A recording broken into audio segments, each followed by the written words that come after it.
My wife said, "Client meetings ran late. I'll stay at the hotel tonight." I texted back, "Sounds good. Tell Eric I said hello."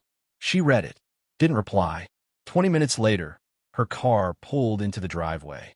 But before I begin, please like and subscribe to the channel. And we'd love to hear which part of the world are you joining us from. Let us know. Now, let's dive into today's story. The kitchen counter was cold beneath Ethan Hale's palms. He stared at his phone screen, watching the small gray text beneath Lena's message shift from delivered to read in real time. The change happened so quickly he almost missed it, just a flicker of status that confirmed she'd seen what he wrote. The message itself sat there, innocuous and patient. "Client meetings ran late. I'll stay at the hotel tonight." Ethan had read it 3 times before responding. Each time, the words looked identical. Professional. Reasonable. The kind of text a busy professional might send when work ran long and the drive home felt too exhausting to contemplate. Except Lena wasn't in client meetings. Ethan knew this because he'd called the hotel an hour ago. The Holiday Inn Express, just off Route 12, where Lena's firm usually booked rooms for overnight stays. The front desk clerk had been polite, even apologetic. "I'm sorry, sir. We don't have a reservation under that name for tonight." Ethan had thanked her and hung up without explanation. Now he stood in the kitchen of their Willow Creek home, the overhead lights casting harsh shadows across the granite countertops Lena had insisted they install 2 years ago. Outside, the neighborhood was settling into its usual Tuesday evening rhythm. Porch lights flickered on. Car door slammed. Somewhere down the block, a dog barked twice and went silent. Willow Creek was the kind of town where people waved even when they didn't like you, where lawns stayed neat and nights stayed quiet, and everyone remembered everyone else's business for years. It was the kind of place where a lie this deliberate should have been impossible. His thumbs moved across the screen, typing a response that felt rehearsed even though he'd never practiced it. "Sounds good. Tell Eric I said hello." He hit send. The message delivered immediately. Then it sat there, unread, while Ethan watched the seconds tick by on a microwave clock. 1 minute. 2. 5. No reply came. Ethan set the phone face down on the counter and moved to the refrigerator, pulling out the leftover stir-fry from Sunday night. He wasn't hungry, but eating felt like something a normal person would do on a normal Tuesday evening.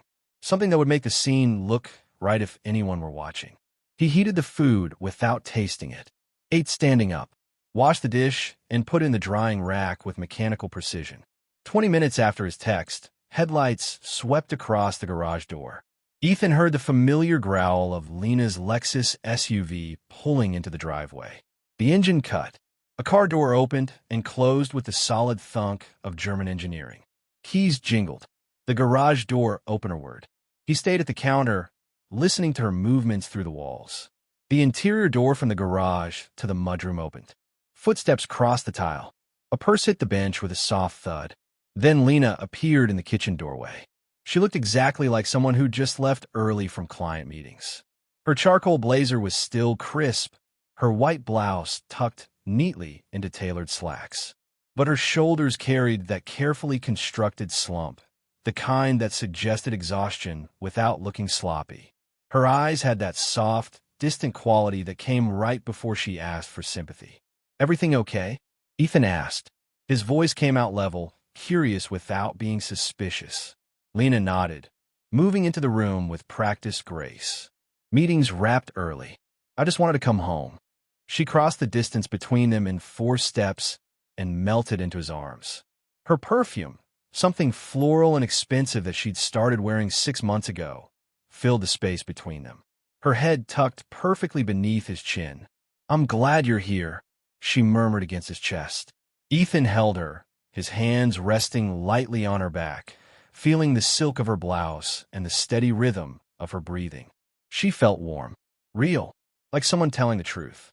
But she'd lied twice in under an hour. Once in a text about staying at the hotel. Once in this kitchen, claiming the meetings had wrapped early when she'd never been in meetings at all. Ethan didn't pull away, didn't accuse, didn't let any tension creep into his posture. Instead, he held her for exactly 15 seconds, long enough to seem caring, short enough to avoid awkwardness, and then released her gently. "Long day," he asked. "Exhausting." Lena stepped back, running a hand through her hair in that gesture she used when transitioning between performances. The client kept changing their specifications. "We must have revised the contract 4 times. She was good. The details were specific enough to sound real, but vague enough to avoid verification. She didn't name the client, didn't mention which specifications changed. Just painted a picture of professional frustration that any corporate worker could relate to. "That sounds frustrating," Ethan said. "It was." Lena moved to the refrigerator, scanning its contents without really looking. "Did you eat?" "Yeah. There's leftover stir-fry if you want it." "I'm not hungry. I grabbed something at the—" She paused, catching herself. "At the office before I left." "At the office. Not at the hotel." The correction was subtle, but Ethan heard it. "You should rest," he said. "I'll handle the kitchen." Lena gave him a grateful smile, the kind that looked genuine enough to photograph. "Thank you. I think I'll take a bath and go to bed early." She kissed his cheek, brief, affectionate, perfectly calibrated, and disappeared upstairs. Ethan listened to her footsteps cross the bedroom floor above him, heard the bathroom door close, the bath water start running. He stood in the kitchen for a long moment, his hands gripping the edge of the counter again, staring at nothing. This wasn't a mistake. This wasn't a misunderstanding or a miscommunication or a moment of weakness. This was strategy. And Ethan was just beginning to understand how long the game had been running. The realization didn't arrive all at once. It accumulated the way frost builds on a windshield, invisible at first, then suddenly obscuring everything you thought you could see clearly. Ethan had married Lena 4 years ago in a ceremony at the Willow Creek Country Club that her mother had orchestrated down to the last detail. It had been Lena's second marriage, Ethan's first. She'd come into the relationship with a 14-year-old son from her previous husband, a boy named Tyler who'd been quiet and watchful and desperately in need of stability. Ethan had provided that stability. He'd moved them into this house, a 4-bedroom colonial that stretched his budget but seemed worth it for the promise of family. He'd attended Tyler's basketball games and helped with homework and made sure the kid knew he had someone reliable in his corner. Lena had seemed grateful. She called Ethan her rock, her safe harbor, the man who'd saved her from the chaos of her first marriage. Ethan used to think her sharp mind made her strong. Now, standing in the kitchen while bathwater ran upstairs, he understood it made her dangerous. The next morning arrived with its usual suburban precision. Alarm at 6:15. Coffee brewing by 6:20. Ethan showered, dressed in his work clothes, khakis and a button-down shirt that met the casual professional standard of his accounting firm, and was downstairs by 6:50. Lena emerged at 7, already dressed for her day, makeup subtle and perfect. She poured coffee into her travel mug without looking at him directly. "I have that presentation today," she said. Her voice had the crisp, businesslike tone she used when discussing work. "Might run late again." "Okay," Ethan said. She glanced at him, then, something flickering in her eyes. Calculation, maybe, or curiosity about whether he'd push back. He didn't. "I'll probably grab dinner with the team afterward," Lena continued, "depending on how it goes." "Sounds good." Another glance. "Longer this time." "You're quiet this morning," she said. Ethan smiled. "Just thinking about my day. We've got tax season ramping up." The tension in her shoulders eased slightly. She kissed him on the cheek, the same calibrated gesture from last night, and left through the garage. Ethan waited until her SUV disappeared down the street before moving. He went upstairs to their bedroom, to the walk-in closet where Lena kept her personal files. She was meticulous about organization, everything labeled and color-coded. Her tax documents in blue folders, investment statements in green, personal correspondence in red. Ethan pulled out the red folder. Inside, he found what he'd suspected he might: bank statements for an account he didn't recognize. A Wells Fargo checking account opened 8 months ago. The statements showed regular transfers, small amounts at first, then increasingly larger. $3,000 in March, $5,000 in April, $8,000 in June. All moved from their joint savings account into this private one. Lena's name only. Ethan photographed each statement with his phone, making sure the account numbers and dates were clearly visible. Then he carefully returned everything to its exact position and closed the closet. He went to work. The office was its usual Wednesday hum of activity. Phones ringing, keyboards clicking. His colleague Jennifer waved from across the cubicle farm, holding up a coffee cup in mock salute. Ethan waved back and settled into his desk, pulling up spreadsheets that needed his attention. But his mind kept returning to those bank statements, to the careful, calculated way Lena had been moving money, not stealing it. Technically, their joint account was both of theirs, but hiding it, building something separate, something he wasn't supposed to know about. At lunch, he called the bank. "I need to verify some account activity," he told the representative. "Our joint savings account. There have been some large withdrawals I want to confirm." The representative pulled up the account, walked him through the transfers, confirmed what he'd already discovered. Lena had been systematically moving their savings into her private account for 8 months. Were these transfers authorized by both account holders? Ethan asked. A pause. "The account only requires one signature for withdrawals, sir. Your wife had full access to make these transfers." "Of course. Thank you." He hung up and sat in his car in the parking lot, engine off, watching people walk in and out of the Panera across the street. Normal people buying normal lunches on a normal Wednesday. His phone buzzed. A text from Lena. "Presentation went well. Celebrating with the team. Don't wait up." Ethan stared at the message, at the exclamation point that was meant to convey joy and success, at the casual instruction not to wait up, as if his waiting or not waiting mattered to her plans at all. He typed back, "Congratulations. Have fun." Then he opened his phone's voice recording app and checked the settings. Minnesota was a one-party consent state for recording conversations. As long as he was part of the conversation, he could legally record it without Lena's knowledge. He made a note to himself: start recording every significant conversation. When he got home that evening, Tyler was in the living room doing homework. The teenager looked up when Ethan entered, offering a half-smile that seemed genuinely pleased to see him. "Hey," Tyler said. "Mom home yet?" "She's out with her work team, celebrating a successful presentation." Tyler's expression shifted slightly. Not quite skepticism, but something close. "She's been doing that a lot lately." Ethan set his briefcase down carefully. "Celebrating? Going out? Staying late?" Tyler shrugged, trying to look casual. "I mean, work's important. I get it." There was something in the kid's voice, a note of uncertainty, maybe even hurt. Ethan sat down on the arm of the couch. "How are you doing? With everything?" "Fine." The automatic teenager response. "Tyler." The kid looked up, and for a moment, his age showed through. 17, still figuring out how the adult world worked, still trusting that the adults around him had it figured out. "I'm okay," Tyler said, more honestly this time. "Just sometimes it feels like she's always busy now, like she doesn't have time anymore." "For you? For anyone?" Ethan nodded slowly.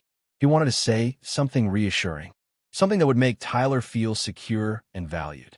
But he also didn't want to lie to the kid. "I'm here," Ethan said finally. "Whatever happens, I'm not going anywhere." Tyler met his eyes, searching for something. Then he nodded. "Thanks." They ordered pizza and watched a basketball game, Timberwolves versus Lakers, and didn't talk about Lena at all. Tyler went to bed around 10, and Ethan stayed up, sitting in the dark living room, waiting. Lena came home at 11:40. She moved quietly through the house, clearly trying not to wake anyone. Ethan heard her in the kitchen, opening the refrigerator, pouring water. Then her footsteps on the stairs. She froze when she saw him sitting in the armchair by the window.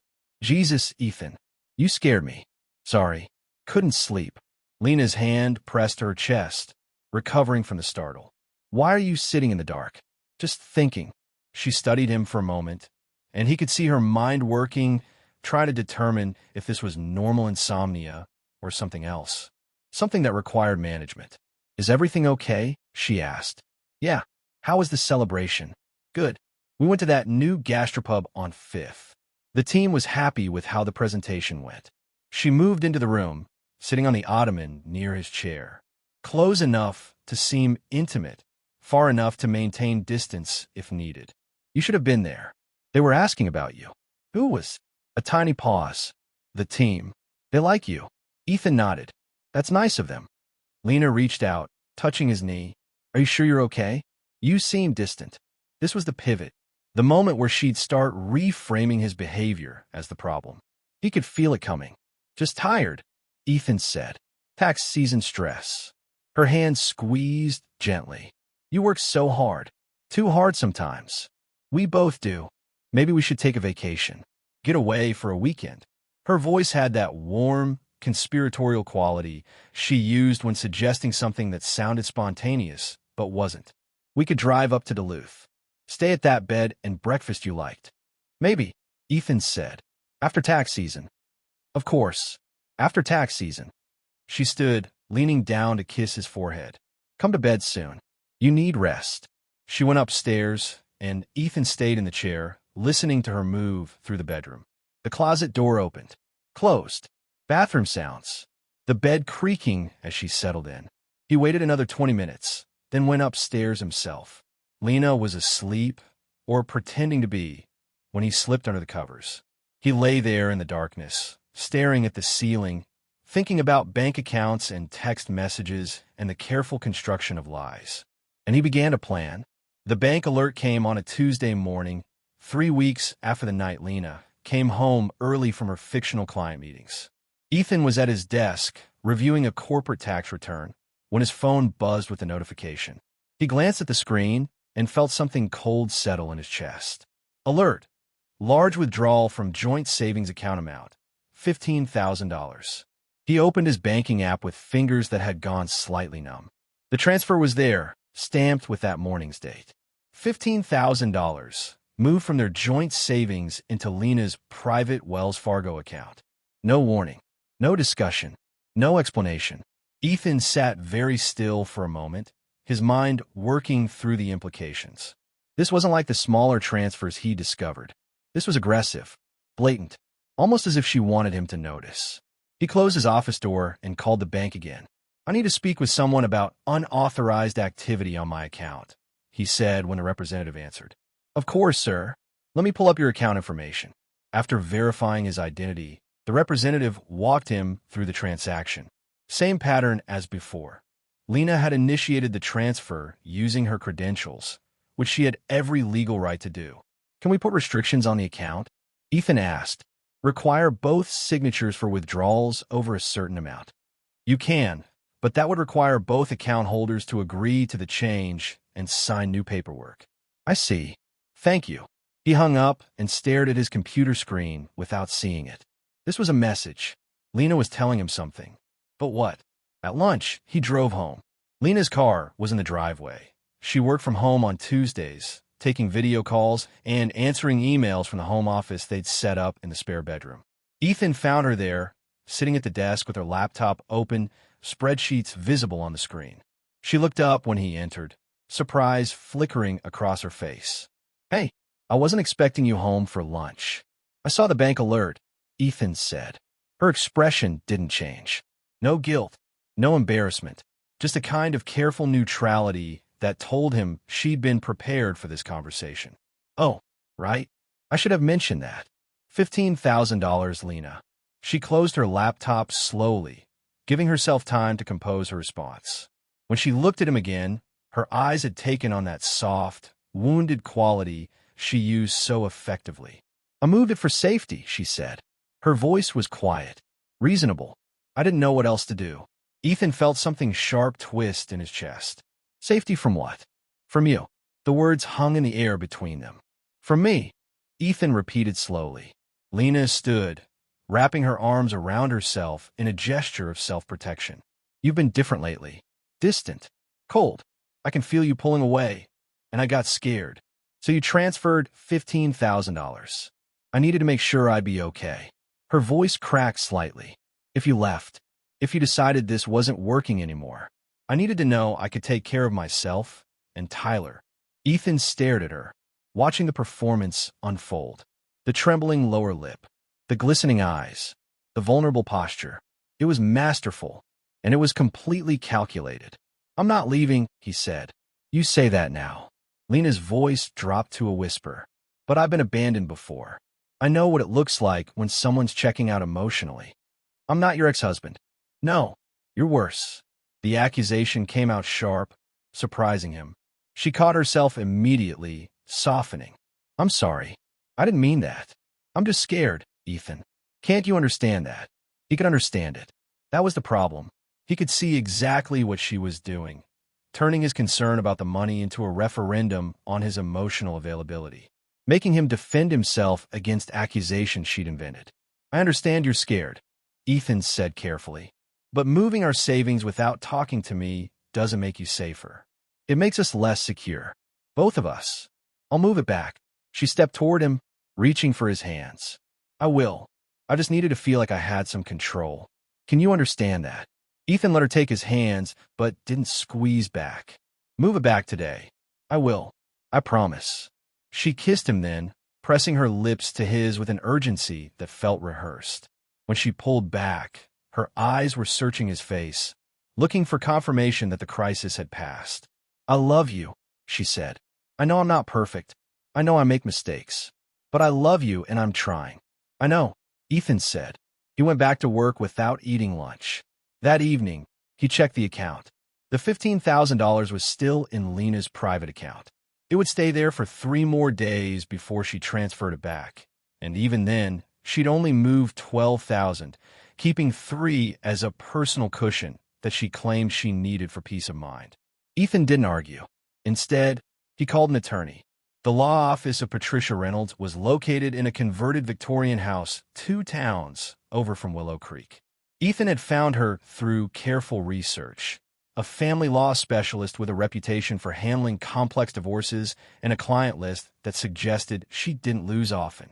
He sat in her office on a Thursday afternoon, having taken a half-day from work under the guise of a dental appointment. Patricia was in her 50s, with silver hair cut short and eyes that missed nothing. She listened to Ethan's story without interrupting, taking occasional notes on a legal pad. When he finished, she set down her pen. You're gathering evidence, she said. It wasn't a question. Yes. Bank records. Text messages. Recordings of conversations. Yes. Patricia leaned back in her chair, studying him. Let me be very clear about something, Mr. Hale. What you're describing is a woman who's preparing for war. The money transfers, the victim narrative she's building with her behavior. These are preparatory moves. She's positioning herself. For what? For whatever comes next. Divorce. Custody. Financial claims. Patricia picked up her pen again. The question is, what do you want? Ethan had been asking himself that question for 3 weeks. I want the truth to matter, he said finally. I want her to not be able to lie her way through this. The truth matters in court, Patricia said, but only if you can prove it, and only if you're prepared for how ugly this might get. How ugly? She'll claim you're abusive, financially controlling, emotionally manipulative. She'll cry in front of the judge. She'll bring witnesses who will say you were the problem all along. Patricia's voice was matter-of-fact, clinical. That's what people like her do. They rewrite history to make themselves the victim. Ethan felt something cold and hard settling in his chest. Can we prove she's lying? If you have enough evidence. Bank records help. Recordings are powerful, especially if she contradicts herself. Text messages can show patterns of deception. Patricia made another note. But you need to be systematic. Document everything. Every conversation, every transaction, every contradiction. I can do that. And you need to be prepared for the possibility that she'll escalate. Once she realizes you're not backing down, she'll get more aggressive, more desperate. I understand. Patricia studied him for a long moment. Do you? Because most people think they're prepared for this kind of fight, and then they crumble the first time their spouse stands in court and calls them a monster. Ethan met her eyes. I won't crumble. Good. She pulled out a retainer agreement. Then let's get started. Lena moved fast. The first sign came on a Saturday morning, 2 weeks after Ethan's meeting with Patricia Reynolds. He was in the garage, organizing tools he'd been meaning to sort for months, when his phone rang. Lena's sister, Beth. Ethan, hey. Beth's voice had that careful, worried tone people used when approaching sensitive subjects. I just wanted to check in, see how you're doing. I'm fine, Ethan said, setting down the wrench he'd been holding. Why? Lena mentioned you've been under a lot of stress lately. With work and everything. Work's busy, but it's manageable. A pause. She's worried about you. She said you've been distant. That you're not really present anymore. Ethan felt his grip tighten on the phone. Did she? I don't want to overstep, Beth continued quickly. I just care about both of you, and if there's anything I can do to help. We're fine, Beth. Really? Okay, good. But she didn't sound convinced. Just know that if you need to talk, I'm here. Lena's here too. We all want to support you. After he hung up, Ethan stood in the garage for a long moment, staring at the wall. She'd started the campaign. The calls came with increasing frequency over the next 2 weeks. Lena's mother, expressing gentle concern about Ethan's withdrawal from the family. A neighbor, mentioning in passing that Lena had seemed stressed lately. One of their couple friends, suggesting they all get together because it might be good for Ethan to get out more. The message was consistent. Ethan was the problem. He was distant, cold, emotionally unavailable. Lena was trying so hard to hold things together, but she was struggling under the weight of his indifference. Ethan heard only one side of these conversations. The carefully staged phone calls Lena made where he could hear her voice through the walls. Her tone was always the same, soft, worried, just barely holding back tears. I don't know what to do, she'd say, her voice carrying from the home office into the hallway where Ethan stood, deliberately listening. He won't talk to me. He just shuts down. A pause while the person on the other end responded. I know. I'm trying. I'm trying so hard. A catch in her voice. I just want him to know I love him. That I'm here. But he won't let me in. It was brilliant, Ethan had to admit. She never explicitly accused him of anything specific. Never claimed abuse or infidelity or any single dramatic failing. Just painted a picture of a marriage slowly dying because one partner had emotionally checked out. And because she never made concrete accusations, there was nothing for Ethan to directly refute. He documented it all anyway. He recorded the phone calls from concerned family members, logged the dates and times of Lena's stage conversations, noted the pattern, how she only made these emotional calls when he was home, when he could hear her performance. And he waited. Tyler noticed the change before anyone said anything directly to him. The teenager had become quieter over the past month, spending more time in his room, emerging only for meals and occasionally to sit with Ethan in the living room, usually without speaking much. But there was a tension in the house now that even a 17-year-old couldn't ignore. One evening, after Lena had gone upstairs early claiming a headache, Tyler appeared in the kitchen where Ethan was loading the dishwasher. Can I ask you something? The kid said. Ethan straightened. Of course. Tyler leaned against the counter, arms crossed, looking older than 17. Are you and Mom getting divorced? The question landed with the weight of something Tyler had been carrying for a while. I don't know yet, Ethan said honestly. We're having some difficulties. Because of you, or because of her? Ethan set down the plate he'd been holding. Why do you ask that? Because everyone keeps talking like it's your fault. Tyler's voice was careful, testing. Like you're the one who's checked out or whatever. But you're here every night. You make dinner. You help me with homework. And Mom's. He trailed off. Your mom's what? Tyler looked uncomfortable. She's always busy. Always somewhere else. And when she is here, she's on the phone or in her office or telling everyone how hard she's trying. He met Ethan's eyes. It doesn't add up. Ethan felt something tighten in his chest. Tyler deserved the truth, but not the kind that would poison his relationship with his mother. Your mom's under a lot of stress, Ethan said carefully. So am I. Sometimes when adults are stressed, they handle it in different ways. That's not an answer. I know. Tyler pushed off from the counter, frustration evident in his posture. Everyone's lying about something. I'm not stupid. I've never thought you were stupid. Then tell me the truth. Are things falling apart? Ethan considered his answer for a long moment. Yes, but I need you to know something. Whatever happens between your mom and me, it doesn't change anything about you and me. You understand that. Tyler's expression softened slightly. Yeah, you're important to me. That doesn't go away just because the marriage might. The kid nodded, processing this. Okay. Tyler started to leave, then turned back. For what it's worth, I don't think you're the one who checked out. Before Ethan could respond, the teenager was gone, footsteps heavy on the stairs. Ethan stood in the kitchen, alone, feeling the weight of what was coming. Lena filed first. The papers arrived on a Tuesday afternoon, delivered by a process server who looked apologetic about the whole thing.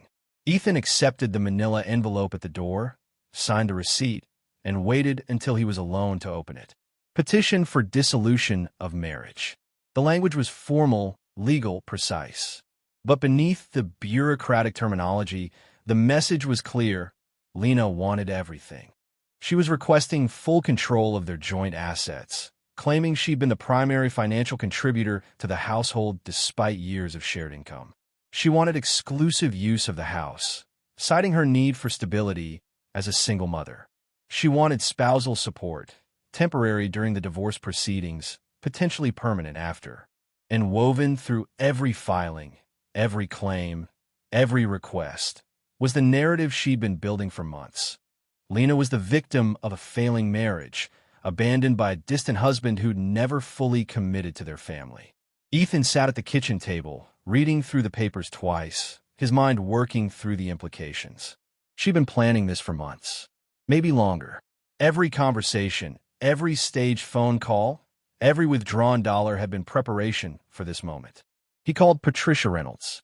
She filed, he said when the attorney answered. I know.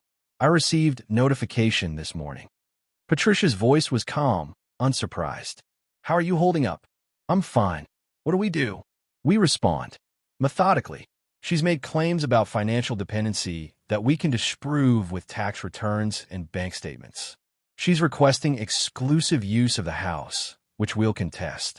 And she's painted you as emotionally negligent, which is harder to defend against, but not impossible. What do you need from me? Everything we've discussed. All your documentation. Bank records, recordings, text messages. We need to build a counter-narrative. Not that you're perfect, but that she's been systematically manipulating the situation. Ethan looked down at the papers spread across the table. When do we file our response? We have 30 days, but we're not going to wait that long. We'll file within 2 weeks. And when we do, we're going to attach your evidence as exhibits. Let her and her attorney know what they're dealing with. Good. After he hung up, Ethan sat in the quiet house, listening to the sounds of suburban afternoon. Cars passing, birds singing, a lawnmower running somewhere down the block. Normal sounds. Normal day. Except his marriage was ending, and the battle had officially begun. The first court appearance was scheduled for early November, a preliminary hearing to establish temporary orders while the divorce proceeded. Ethan arrived 20 minutes early, wearing his best suit, his stomach tight, with an anxiety he refused to show on his face. Patricia met him in the hallway outside the courtroom. Remember what we talked about, she said quietly. Stay calm. Don't react to anything Lena or her attorney says. Let me handle the arguments. Understood.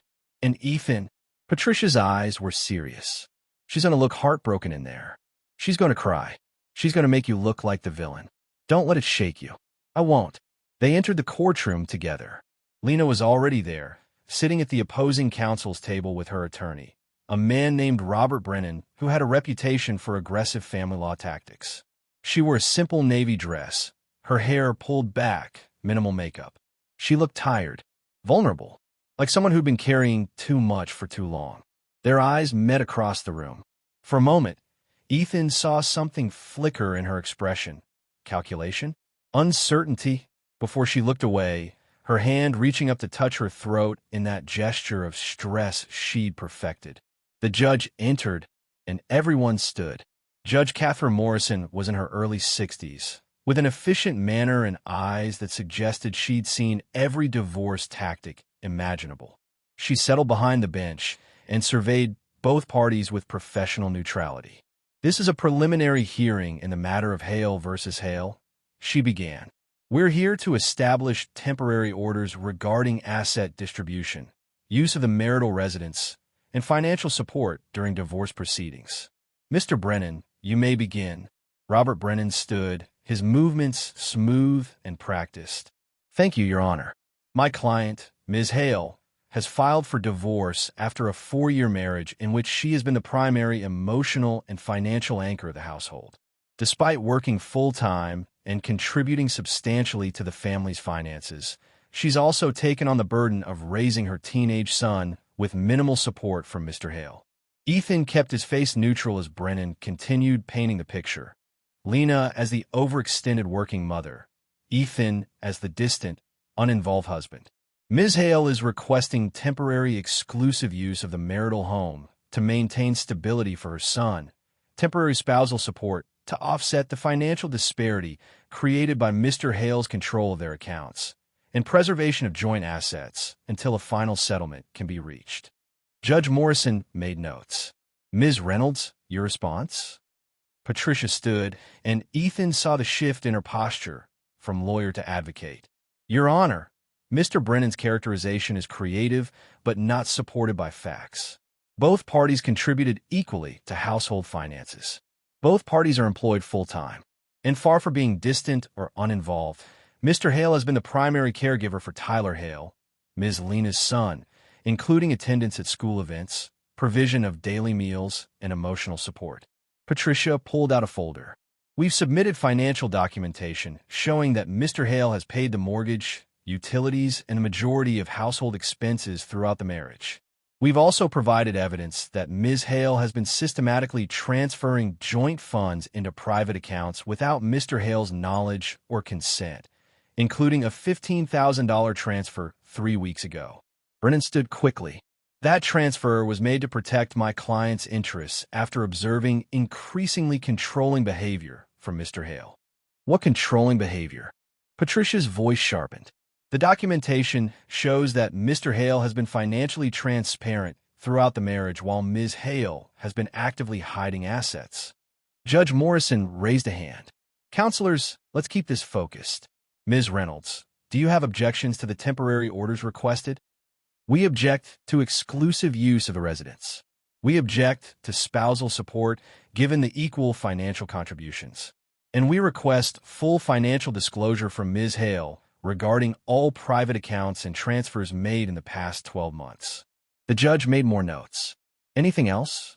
Patricia glanced at Ethan, then back at the judge.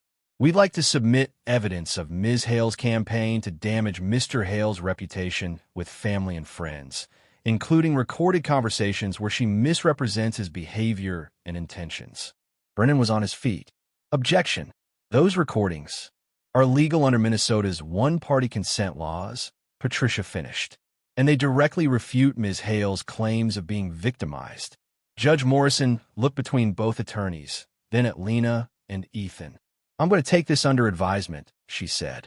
Both parties will maintain access to the marital residence until I make a determination. All joint accounts are frozen as of this moment. No transfers, no withdrawals without court approval. I want full financial disclosure from both parties within 2 weeks, including all private accounts and investment holdings. She looked directly at Lena. Ms. Hale, that includes any accounts opened in your name only during the marriage. Lena nodded, her eyes downcast. A tear slid down her cheek. Perfect timing, Ethan thought distantly. We'll reconvene in 3 weeks to address the temporary support question. Until then, both parties are to conduct themselves appropriately and refrain from any actions that could be construed as witness tampering or harassment. The gavel came down. Lena stood slowly, wiping her eyes with a tissue Brennan handed her. She looked across the courtroom at Ethan, and her expression was wounded, betrayed, as if he'd done something unconscionable by defending himself. Ethan held her gaze until she looked away. Outside the courtroom, Patricia turned to him. That went well. Did it? Better than expected. She showed her hand too early, claiming financial dependency while hiding $15,000 doesn't play well with judges. And freezing the accounts means she can't move any more money before the final settlement. What about the temporary support? Morrison will likely deny it once she sees the full financial picture. But we need to be prepared for Lena to escalate. She just realized you're not rolling over. As if on cue, Ethan's phone buzzed. A text from an unknown number. This is Beth. I don't know what you said to Lena in court, but she's devastated. She's trying to protect herself and Tyler, and you're treating her like the enemy. What happened to you? Ethan showed the text to Patricia. She sighed. It's starting. They're going to put pressure on you from every angle. Family, friends, anyone who'll listen. Can you handle that? Yes. Are you sure? Because most people can't. They break under the weight of everyone thinking they're the villain. Ethan thought about Tyler's question in the kitchen, about the bank statements hidden in Lena's closet, about the text message that had started all of this. Client meetings ran late. I can handle it, he said. Patricia nodded. Good, because what comes next is going to be harder. What Lena didn't know, what she couldn't have known, was that Ethan had been preparing for months. While she'd been building her narrative with friends and family, Ethan had been building his case with evidence. He had 6 months of bank records showing the pattern of transfers, statements from the private Wells Fargo account that Lena thought he didn't know about, a timeline of withdrawals that coincided suspiciously with her claims about needing stability. He had recordings, hours of them, conversations where Lena had admitted to exaggerating his behavior because people need to understand what I'm dealing with. Phone calls where she coached her sister on what to say if anyone asked about the marriage. A particularly damning recording from 3 weeks ago where she'd actually laughed, while telling a friend that Ethan's so focused on being the nice guy, he doesn't realize I'm 10 steps ahead. And then there was Eric, the name from that first text message. The man Lena had supposedly been at client meetings with. Ethan had done his research. Eric Vasquez was a financial consultant Lena had met through work. They'd exchanged hundreds of text messages over the past 8 months. Messages Ethan had retrieved from their shared cloud account before Lena thought to lock it down. The messages were careful, never explicitly romantic, but intimate in a way that crossed professional boundaries. Inside jokes, late-night conversations, messages that ended with "can't wait to see you," and "you understand me" in a way no one else does. Most interesting were the financial discussions. Eric had been advising Lena on how to protect her assets in case of divorce. He'd suggested the private bank account, recommended the timing of transfers, even helped her calculate what spousal support she might be entitled to. The most recent message, from 2 days before Lena filed for divorce. Once you're free of him, we can finally stop pretending. Ethan had copies of everything. Patricia had advised him to hold some evidence back, not to show all their cards in the preliminary hearings. We want her to think she knows what we have, Patricia had explained. Then, when we get to the final proceedings, we hit her with everything. The shock value works in our favor. Now, sitting in Patricia's office 3 days after the court appearance, Ethan watched his attorney review the complete file. This is substantial, Patricia said, flipping through printouts of text messages. These messages with Eric, they establish a pattern of deception that goes beyond simple marital problems. Is it enough? It's more than enough to counter her victim narrative. And if we can get Eric to testify, will he? People like him usually fold under pressure. He thinks he's helping Lena, but he's really just exposed himself to potential legal liability for conspiracy to hide assets. Patricia set down the papers. I'll have him served with a deposition notice. Let's see how committed he is to this relationship when it costs him money and credibility. Ethan nodded, feeling something cold and determined settle deeper in his chest. There's one more thing, he said. Tyler. Patricia looked up. What about him? He knows something's wrong. He's been asking questions. And I think... Ethan paused, choosing his words carefully. I think he's starting to see through Lena's performance. Has he said anything specific? Just that things don't add up. That everyone's blaming me. But I'm the one who's actually home. Actually present. Patricia was quiet for a moment. Tyler's 17. Old enough to have a voice in custody proceedings. If he chooses to live with you after the divorce. That's what I'm thinking. Lena won't handle that well. A teenager choosing his stepfather over his biological mother. That destroys her entire narrative of being the devoted parent. I know. Are you prepared for how she'll react? Ethan thought about the past 4 months. The lies. The manipulation. The careful construction of a reality that benefited no one but Lena herself. Yes, he said. I'm prepared. Patricia studied him for a long moment. You've changed since the first time you came to this office. Ow, you're colder. More strategic. She didn't say it like a criticism. That's good. You'll need to be both to win this. Ethan left the office as the afternoon light was fading, the Minnesota sky turning that particular shade of gray that preceded winter. He drove home through streets he'd driven 1,000 times, past houses where neighbors were coming home from work, starting dinner, living normal lives. When he pulled into his driveway, Lena's SUV was already there. Inside, he found her in the kitchen with Tyler. They were sitting at the table, and Lena's eyes were red-rimmed, her voice soft and wounded. "I just don't understand why he's doing this," she was saying.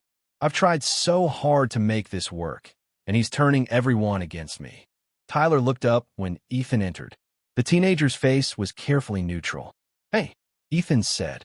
Lena stood quickly, her hand going to her throat. "We need to talk." "Okay." "Alone." Tyler pushed back from the table. "I'll be upstairs." Once they were alone, Lena turned to face Ethan fully. Her expression shifted, the vulnerability dropping away, replaced by something harder. "That was a mistake," she said. "In court, bringing up the bank accounts like that. I didn't bring it up. You filed for financial support while hiding $15,000. Patricia just pointed out the contradiction. You made me look like a liar." "You are a liar, Lena." The words hung in the air between them. Lena's eyes narrowed.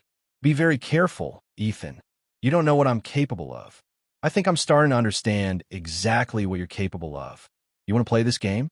Fine, but you'll lose. I've already won over your family, your friends. Everyone thinks you're the problem. All I have to do is keep crying, and they'll believe anything I say." Ethan felt remarkably calm. "Is that what you told Eric? That you'd already won?" Lena went very still. "Eric Vasquez," Ethan continued. "The financial consultant you've been texting for 8 months. The one who helped you hide our money. The one you're apparently planning a future with once you're free of me." The color drained from Lena's face. "You've been reading my messages. Our shared cloud account. You forgot to change the password." For a moment, Lena looked genuinely shaken. Then her expression hardened again. "You can't use those in court. That's private communication." "Actually, since it's a shared account under both our names, I can. Patricia's already submitted them as evidence." Lena took a step back, and Ethan saw the calculation in her eyes. She was reassessing, recalculating, trying to figure out what else he might know. "This doesn't change anything," she said finally. "I'm still going to get what I deserve." "You'll get exactly what you deserve," Ethan agreed. "Just not what you think." He walked past her, heading upstairs, leaving her standing in the kitchen. From Tyler's room, he heard music playing, some rapper Ethan didn't recognize. He knocked on the door. "Come in." Tyler was lying on his bed, earbuds in, but not connected to anything. Clearly, he'd been listening to their conversation. "You heard?" Ethan asked. "Yeah. I'm sorry you had to hear that." Tyler pulled out the earbuds, sitting up. "She's lying, isn't she? About everything." Ethan sat down in the desk chair. "Yes. And everyone believes her." "Not everyone.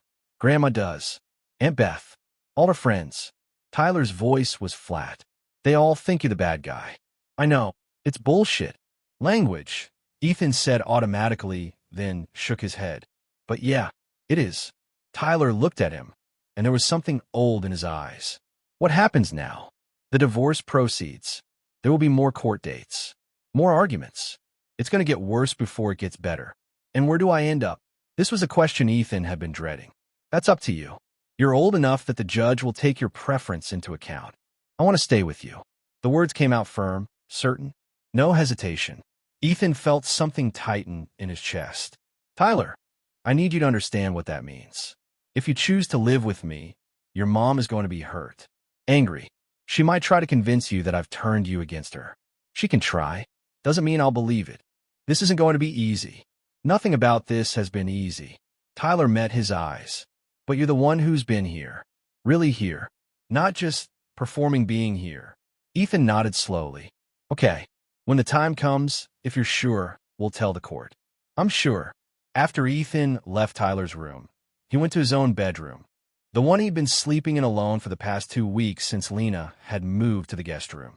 He sat on the edge of the bed, phone in hand, and sent a message to Patricia. Tyler wants to live with me. He's ready to tell the court. The response came quickly. Good. That changes everything. She'll lose her credibility as the devoted mother when her own son chooses you. I'll prepare the paperwork. Ethan set down the phone and lay back on the bed, staring at the ceiling. The war was far from over. But for the first time since this began, Ethan felt like he might actually survive it. The courtroom felt different 6 weeks later. The morning light came through the tall windows at a sharp angle, casting long shadows across the polished wooden floors. Ethan arrived with Patricia 20 minutes before the hearing was scheduled to begin, his stomach tight, but his mind clear. This was the final evidentiary hearing before Judge Morrison would make her ruling on the divorce settlement. Everything came down to today. Patricia had spent weeks preparing their presentation. They had binders full of documentation, organized by category, financial records, text messages, recorded conversations, timeline of events. Each piece of evidence had been cross-referenced, verified, and prepared for maximum impact. Remember, Patricia said as they walked toward the courtroom, she's going to try to make this emotional. She'll cry. She'll claim victimhood. Your job is to stay calm and let the evidence speak. I know. And when we bring up Eric, she's going to deny everything or try to spin it as innocent friendship. Don't react. I won't. They entered the courtroom. Lena was already there with Robert Brennan, sitting at the opposing table. She wore a gray suit today, professional but subdued, her hair pulled back in a way that made her look tired and older. When she saw Ethan, her eyes filled with tears, not dramatically, just a quiet welling up that might look genuine to someone who didn't know her patterns. Ethan took his seat and waited. The bailiff entered. All rise. Judge Morrison came through the door behind her bench, her expression businesslike and neutral. She settled into her chair and surveyed both parties with the same measured attention she'd shown at every hearing. Good morning, she began. We're here for the final evidentiary hearing in Hale versus Hale. I've reviewed the preliminary submissions from both parties. Today we'll hear testimony and review evidence before I make my ruling on asset division, support obligations, and custody arrangements. She looked at both attorneys. Ms. Reynolds, you may begin. Patricia stood, and Ethan watched her transform into the advocate he'd hired her to be. Thank you, Your Honor. Over the past 6 weeks, we've submitted extensive documentation showing a clear pattern of deception and financial manipulation by Ms. Hale. Today we'll present testimony and evidence that demonstrates she has systematically lied to this court, to her family, and to her friends about Mr. Hale's character and behavior, all while hiding assets and planning to abandon the marriage with financial advantage. Robert Brennan started to rise, but Judge Morrison waved him down. You'll have your chance, Mr. Brennan. Continue, Ms. Reynolds. We'd like to begin with the financial evidence. Patricia pulled out the first binder and approached the bench. These are statements from a Wells Fargo checking account opened by Ms. Hale 8 months ago without Mr. Hale's knowledge. Over that period, she transferred a total of $43,000 from their joint savings into this private account. Brennan stood. Your Honor, my client has explained those transfers were made to protect herself from Mr. Hale's controlling behavior. Where's the evidence of controlling behavior? Patricia cut in. Mr. Hale paid all household expenses, maintained transparency about their finances, made no unusual purchases or withdrawals. The only person exhibiting controlling behavior regarding money was Ms. Hale, who systematically hid assets while claiming financial dependency. Judge Morrison examined the documents Patricia had submitted. Ms. Hale, did you inform your husband about this account? Lena stood slowly, her voice soft. No, Your Honor. Why not? I was afraid. She looked down at her hands. He'd been so distant, so cold. I didn't know if he was planning to leave, and I needed to make sure Tyler and I would be okay. When did you open this account? A pause. March of this year. And when did you first become concerned about Mr. Hale's behavior? Another pause, longer this time. Around that same time, Patricia stepped forward. Your Honor, we have text messages between Ms. Hale and her friend Jennifer Wu that contradict that timeline. In these messages from January, 2 months before the account was opened, Ms. Hale is making jokes about her husband and discussing vacation plans together. There's no indication of marital problems. She submitted another document. This is a message from February where Ms. Hale tells Ms. Wu that everything is fine. Ethan is the same steady guy he's always been. The sudden fear of abandonment didn't appear until after she'd already decided to hide money. Brennan stood again. Objection. Ms. Reynolds is speculating about my client's state of mind. I'm pointing out inconsistencies in her testimony, Patricia said calmly. Either she was afraid in January and lied to her friend, or she wasn't afraid until later and is now lying to this court about her motivations. Judge Morrison made a note. The point is taken. Continue, Ms. Reynolds. Patricia returned to their table and pulled out another binder. This one was thicker. We'd also like to submit recorded conversations between Mr. and Ms. Hale, recorded with his knowledge under Minnesota's one-party consent laws. She played the first recording. Lena's voice came through the courtroom speakers, tinny but clear. I moved it for safety. You've been distant. I didn't know what you might do. Then Ethan's voice. I'm not leaving. Lena again. You say that now. But I've been abandoned before. Patricia paused the recording. This is from the day Ms. Hale withdrew $15,000 without warning. Notice how she immediately reframes Mr. Hale's concern about the withdrawal as evidence of his emotional distance. She's controlling the narrative. She played another recording. This one was from a phone call Lena had made where Ethan could hear her in the next room. I don't know what to do. He won't talk to me. He just shuts down. I know. I'm trying. I'm trying so hard. I just want him to know I love him, that I'm here, but he won't let me in. Patricia stopped it. This was a call to her sister, made deliberately within Mr. Hale's earshot. Note the performance quality, the pauses, the emotion, the specific phrases designed to elicit sympathy. This wasn't a genuine expression of concern. This was theater. Lena was crying now, soft tears as she wiped away with trembling fingers. Brennan stood. Your Honor, this is character assassination. My client was expressing legitimate concerns. Legitimate concerns based on false premises, Patricia interrupted. We have documentation showing Mr. Hale was present every evening for dinner, attended Tyler's school events, maintained consistent communication with his wife. The distance Ms. Hale describes doesn't exist in any objective record. It only exists in her manufactured narrative.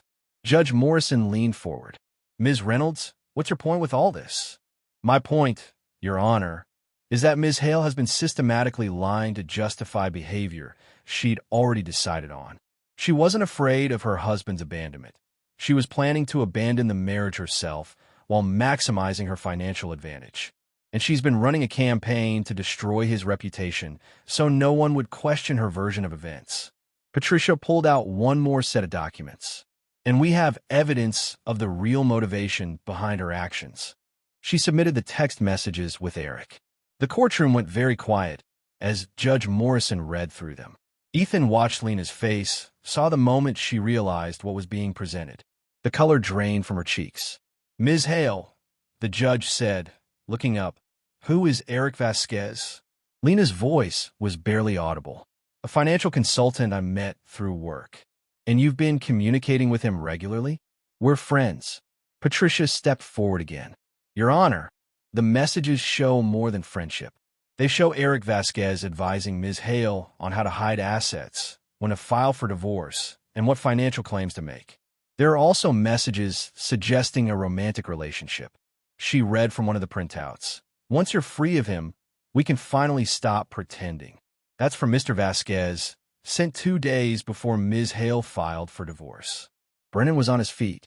Your Honor, even if there is a relationship, which my client denies, that doesn't negate her legitimate concerns about the marriage. It establishes motive, Patricia said. It shows this wasn't about fear or protection. It was about greed and infidelity. Ms. Hale wanted out of the marriage, wanted to take as much money as possible, and wanted everyone to believe she was the victim so no one would question her actions. Judge Morrison set down the documents and looked at Lena directly. Ms. Hale, I'm going to ask you a direct question, and I expect a truthful answer. Were you having a romantic relationship with Eric Vasquez during your marriage? Lena opened her mouth, closed it. Her eyes darted to Brennan, who looked like he was trying to figure out how to salvage this. We got close, Lena said finally. But nothing physical happened while I was still married. I swear. But you were planning a future with him? Silence. Ms. Hale, answer the question. Yes. The word came out like a confession. Yes, we talked about being together after the divorce. But that doesn't mean I was lying about Ethan. It means your credibility is severely compromised, Judge Morrison said, her voice sharp. You've claimed financial dependency while hiding $43,000. You've claimed emotional abuse while the evidence shows you were conducting an affair. You've portrayed yourself as a devoted mother while planning to leave your family for another man. Lena's tears were flowing freely now, but they looked different than before. Less controlled, more desperate. Your Honor, please. I made mistakes, but that doesn't mean I should lose everything. Ms. Hale, please stop talking. The judge's voice wasn't loud, but it cut through Lena's words like a blade. The courtroom fell silent. Judge Morrison turned to Patricia. What are you requesting in terms of settlement? Equal division of all marital assets, including the $43,000 Ms. Hale attempted to hide. Mr. Hale will retain the house, as he's been the primary contributor to the mortgage. No spousal support, given the equal financial circumstances and Ms. Hale's deliberate deception. And regarding custody, we have a statement from Tyler Hale, the judge said, pulling out a document. He's 17, old enough for his preference to carry significant weight. She read from the paper. Tyler states he wishes to live with his stepfather, Ethan Hale, citing Mr. Hale's consistent presence and emotional support. He states he loves his mother, but doesn't feel he can trust her right now. Lena let out a sound that might have been a sob. That statement was provided voluntarily, without coercion. The judge asked Patricia. Yes, Your Honor. Tyler spoke with a court-appointed social worker and was very clear about his reasons. Judge Morrison nodded slowly. She was quiet for a long moment, reviewing documents, making notes. Finally, she looked up. I'm ready to rule. The courtroom seemed to hold its breath. In a matter of asset division, all marital assets will be split equally, with the exception that Mr. Hale will retain sole ownership of the marital home, as he has been the sole mortgage payer. Ms. Hale will return the $43,000 she transferred to her private account, as those funds were marital property. Both parties will be responsible for their own legal fees. Brennan's shoulders slumped slightly. In the matter of spousal support, given the equal financial circumstances and Ms. Hale's deliberate concealment of assets, no spousal support is warranted in either direction. Lena was crying openly now, no longer trying to control it. In the matter of custody, Tyler Hale will reside primarily with Ethan Hale, with visitation rights for Ms. Hale to be established through mediation. The court recognizes Tyler's age and his clearly stated preference, as well as the evidence of Mr. Hale's consistent involvement in Tyler's life. Judge Morrison looked directly at Lena. Ms. Hale, I want to be very clear about something. You came into this court claiming victimhood while systematically lying about your circumstances. You had money. You conducted what appears to be at least an emotional affair. You manipulated your family and friends to believe a false narrative. And when presented with evidence of your deception, you attempted to double down rather than accept responsibility. She paused. The court finds your credibility to be severely compromised. Your testimony today contradicts your previous statements, contradicts the documentary evidence, and contradicts basic logic. I would strongly encourage you to reflect on the choices that brought you to this courtroom and the impact they've had on your family. The gavel came down. This court is adjourned. For a moment, no one moved. Then Lena stood, shaking, and turned to Ethan. Her eyes were wild, desperate. You did this, she hissed. You turned everyone against me. You manipulated Tyler. You. Ms. Hale, Judge Morrison's voice cut through, still from the bench. I suggest you leave this courtroom before you say something that puts you in contempt. Brennan put a hand on Lena's arm, guiding her toward the door. She went, but not before throwing one last look at Ethan, a look of pure hatred mixed with disbelief. Then she was gone. Patricia gathered her documents calmly, professionally. That went better than expected. Ethan sat in his chair, feeling strangely empty. Not triumphant. Not relieved. Just hollow. Ethan. Patricia was looking at him with concern. You okay? Yeah, I think so. This is a complete victory. You understand that, right? You kept the house. Kept your relationship with Tyler. No support payments. She has to return the money she stole. This is as good as it gets in divorce court. I know. Patricia studied him for a moment. You're not happy. I'm not unhappy. I'm just. He searched for the right word. I'm just done. That's fair. She started packing up her briefcase. The formal divorce decree will be issued in about 2 weeks. After that, you're free and clear. They walked out of the courtroom together, into the hallway, where afternoon light streamed through the windows.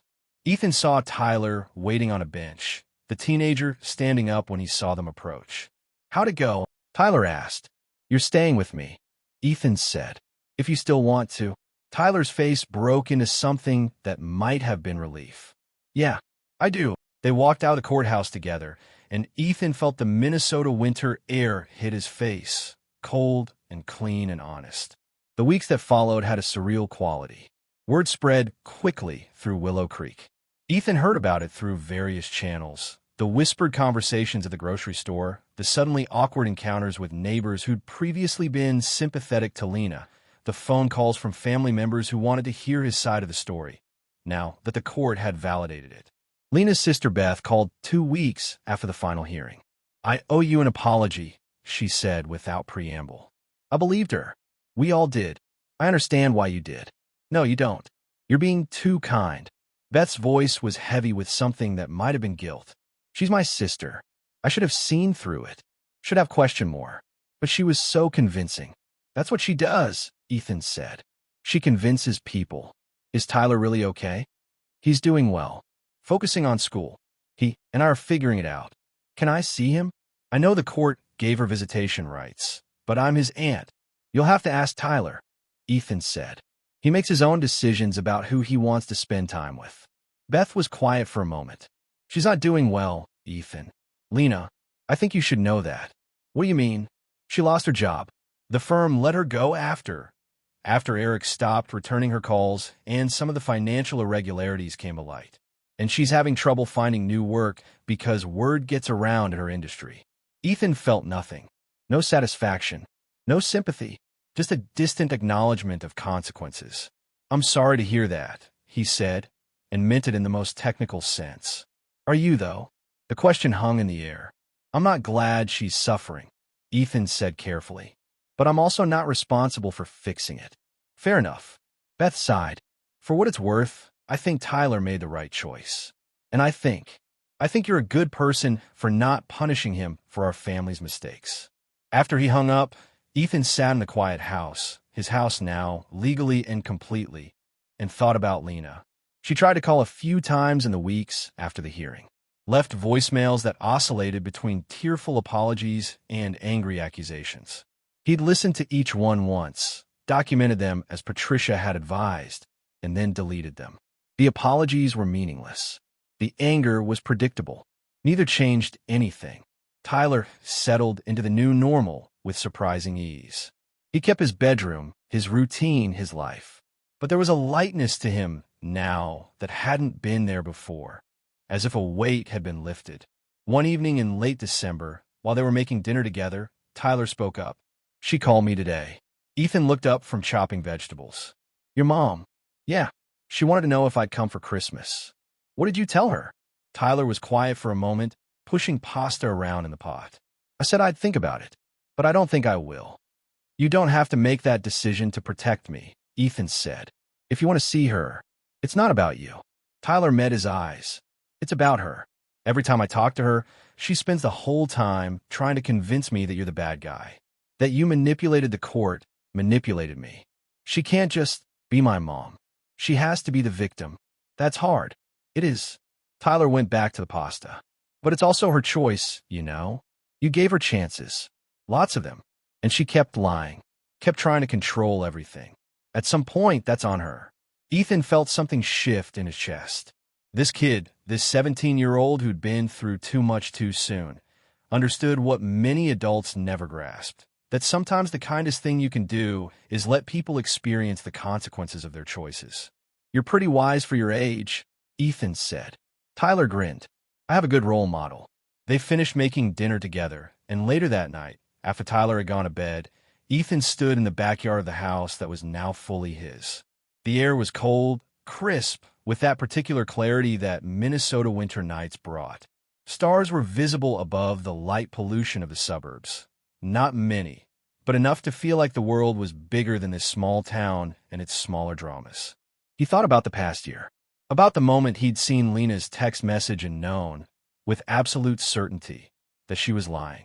About the choice he'd made not to confront her immediately, but to document, prepare, build his case with patience and precision. He thought about the courtroom and Judge Morrison's words about credibility and consequences. He thought about Tyler choosing to stay with him and what that meant for both of their futures. And he felt clear, not happy exactly, not triumphant, just clear. The war was over. The lies had been exposed. The person who tried to destroy him through manipulation and deceit had instead destroyed herself. Ethan hadn't won through cruelty or revenge. He'd won through patience, truth, and the simple refusal to forgive someone who had never stopped lying. Inside, his phone buzzed. A text from Patricia. "Divorce decree is official. You're free. Congratulations." Ethan looked at the message, then at the house, then up at the stars. Free. The word felt right. He went inside, locked the door behind him, and started preparing for tomorrow. Just another normal day in a life that was finally, genuinely his own. 6 months later, Ethan stood in the same backyard on a warm spring evening. The grass had been mowed. Flowers were starting to bloom in the beds that he and Tyler had planted together last month. The neighborhood was quiet, settling into its weekend rhythm. Tyler was inside, video chatting with friends, his laughter occasionally drifting through the open window. The kid had grown in the past months, not just physically, though he'd shot up another 2 inches, but in confidence and peace. Ethan had heard through Beth that Lena had moved to a smaller apartment in the next town over.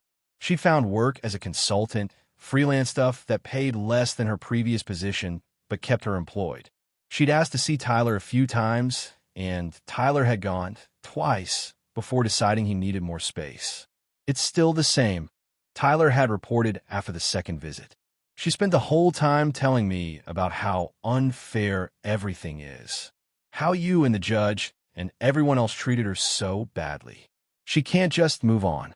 Ethan had listened and said nothing, letting Tyler process his own relationship with his mother. Now, standing in the evening light, Ethan's phone rang. An unfamiliar number, but local. He answered. "Hello. Ethan, it's Jennifer Wu, Lena's friend from the text messages." "Hi, Jennifer. I hope it's okay that I'm calling. I got your number from Beth." "It's fine. What can I do for you?" A pause. "I wanted to apologize for believing Lena's version of things without questioning it, for not reaching out to you during the divorce, for everything, really.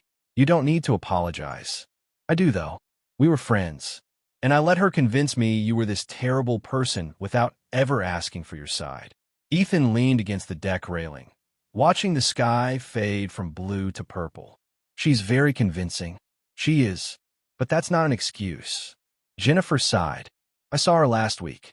She's still telling the same stories, still claiming she's the victim. And I can't anymore. I can't keep nodding along and pretending it makes sense." "What changed?" "Tyler, actually. I ran into him at the mall with some friends. He looked happy, healthy, nothing like the traumatized kid Lena kept describing. And when I asked how he was doing, he said, 'Great. Life's good. No hesitation. No pain. Just good.'" Jennifer's voice cracked slightly, and I realized, if she'd been telling the truth about you, if you'd really been this controlling, manipulative person, Tyler wouldn't look like that. He'd be damaged, struggling. But he's not. He's thriving. Which means everything she said was lies. Ethan finished. "Yeah, lies." They were both quiet for a moment. "I don't know what to do with that," Jennifer admitted.